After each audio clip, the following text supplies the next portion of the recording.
Hey guys, I hope everyone had a wonderful Mother's Day yesterday. Um, so, you know, I had three videos ready to go for the first part of this week and not able to post them. So, we're going to try this again. Today, we're going to talk about a miracle that appears in all four of the Gospels, thus making it one of the most significant miracles in the early church. And what to summarize this topic, it's one of my favorite uh, genres, stories, whatnot, and it's superheroes.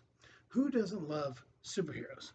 Every child growing up watches shows about superheroes, people who were able to do more and be more than the rest of us.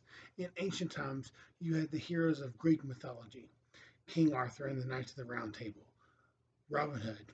In early American culture, there was heroes like Paul Bunyan, Wild Bill Hickok, Annie Rogers, Calamity Jane, and Billy the Kid. In our lifetime, it was the Lone Ranger, the Power Rangers, Batman, Superman, Nancy Drew, Harry Potter, and all of them. Every generation has its heroes whose stories are told in story, print, or blockbuster movies.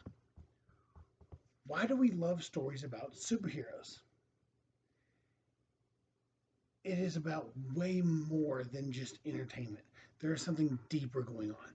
Grant Morrison writes in Relevant Magazine, superheroes deal with the interior elements of humanity. They are colorful incarnations of the human soul.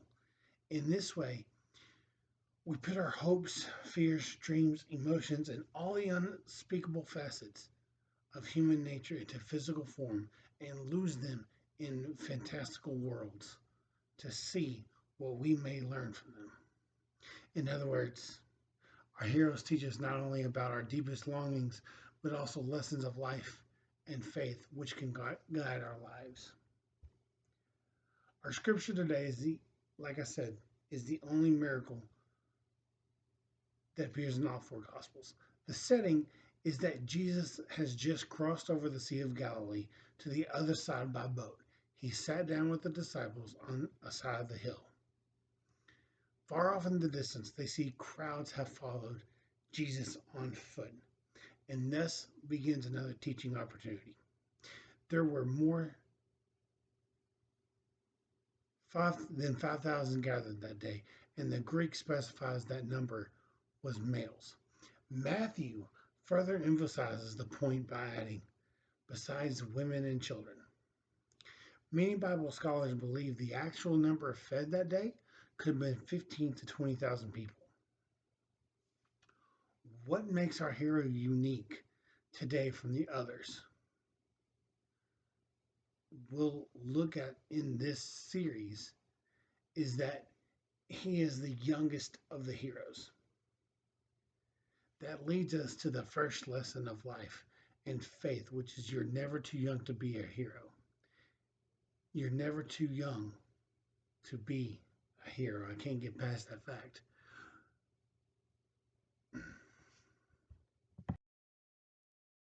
So the hero that we're going to talk about today is the hero that is the one that made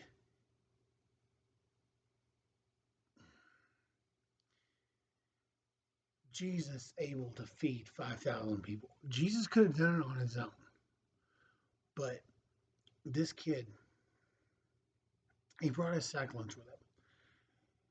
Andrew goes to him under the direction of Jesus, and we discover that he has 5 barley loaves and 2 fish in his lunch box.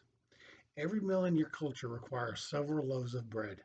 Bread serves as eating utensils because there's no spoons or forks in this time. Barley bread was the cheapest bread available and the least satisfying. Even if you had a little money available, you would choose wheat bread instead. So, more than likely, this boy comes from a poor family.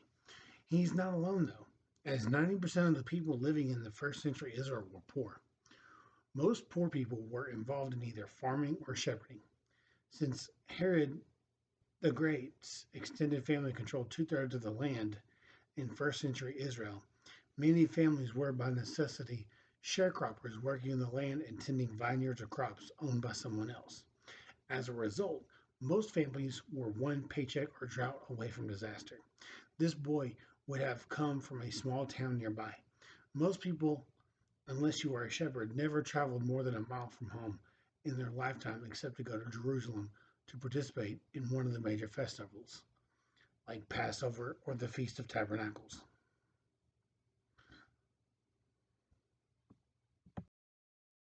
Many heroes are anonymous. Your name is everything in this culture. Naming children was highly significant and a sacred and solemn task. Your father will most likely give you a name that is rich with meaning, a name that comes with a history and a legacy. Oftentimes, the name chosen by your father reflects something about God and your parents' hopes and dreams for your life. One of the expectations is that you will grow into your name. It becomes your destiny. As important as names are in Jesus' day, the Gospels record no name for the young boy. It says something about the role and status of children in Jesus' day. They were meant to be present, but they were to be quiet and obedient as well. This boy is anonymous, reminding us that we don't serve God to make a name for ourselves, but to make a name for God. And that sometimes those who remain nameless or anonymous are the greatest heroes. In 2010 in Washington D.C., there was a heavy rainstorm. Sorry, there was this lady by the name of Bernice Clark. She was driving on Rhode Island Avenue with her great grandson when her car was stopped dead by flooding. Water surged into the car. Her great grandson, Devontae Williams, pushed open his door, but Bernice was stuck in the driver's seat. Her great grandson tried his hardest to get back to save his grandmother, but the power of the water was making it literally impossible. Then a passerby who saw all this going stripped off his clothes, jumped into the water, rescued Miss Bernice, and then just disappeared.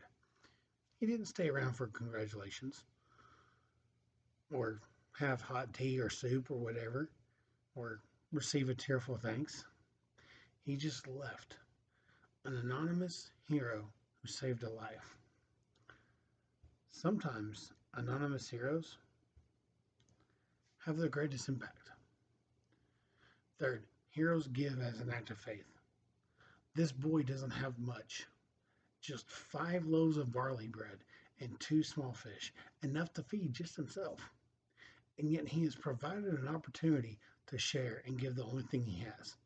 The world in which this boy lived had 3 core values he was taught which impacted and guided this act of faith. First, the community is always more important than the individual. You always put the needs of others ahead of your own. Therefore, each of you is willing to sacrifice your personal rights for the greater benefit of the family, the clan, and the village. What matters is not what's best for you, but for the community as a whole. One word you never hear or use is the word I. You always use the word we because it's a communal society. Heroes always focus on the greater good and place others first ahead of themselves. Second is mandatory hospitality. If a stranger shows up at your village, you must show them complete hospitality. If you don't, your village is shamed. This is true even if a visitor shows up at midnight. As part of maintaining the honor of your village, you not only need to feed your guests, but you must put more food before them than they could possibly eat, including fresh whole loaves of bread. Third is an honor and a shame. You would never do anything to bring dishonor or shame to your family, clan, or village. That would be the ultimate disgrace. Because of that, you always do what is right and best for your family and community. All of this is taken into account as the boy is asked to share all of his lunch. Most likely, many of his extended family members were in the crowd as well. When they heard the rabbi and miracle worker Jesus was beginning to teach, they would have dropped what they were doing and come to hear him, especially as word of his miracle spread. So, more than likely, the boy's family is there and watching what he would do. Will he shame or honor the family? With all of this at play, this boy is asked for one of his two meals that he will eat that day, and he freely and willingly gives it over to Andrew that Jesus might be able to use it.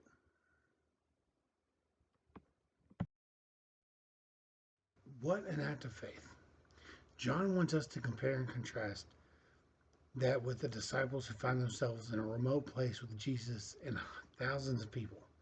Dinner time is approaching, and Jesus says to Philip, "Where are we to buy bread for these people to eat?" He said this to test him, for he himself knew what he was going to do. Philip answered him, 6 months' wages would not buy enough bread for each of them to get a little.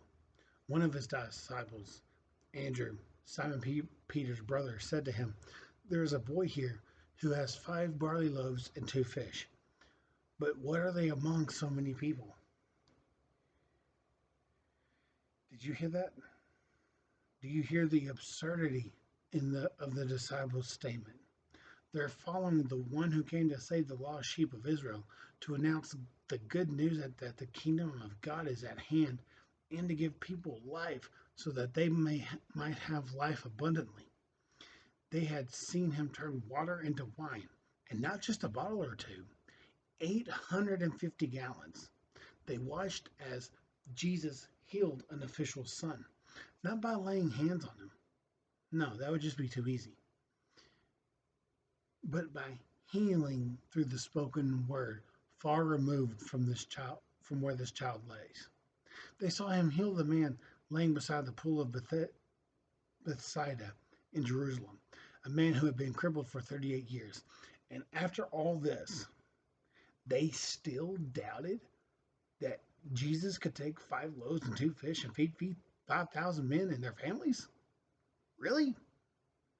Come on, guys. But not this child. He willingly gives what meager food he has and trusts that Jesus will be able to do great things with it. Heroes give of themselves and what they have as an act of faith. Fourth and final, guys, heroes surrender to God. God chose to use the young boy's gift. Jesus gets the loaves and the fishes and blesses them. And not only did the people eat,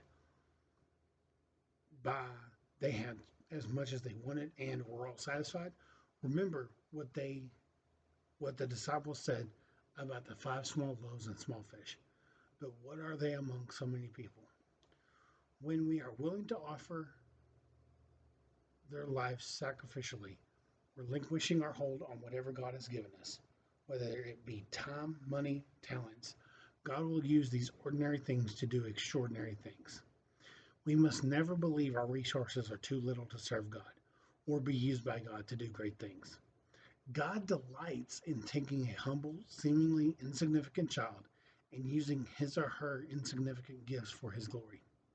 But for that to happen, we must surrender what we have and who we are for God to work through us.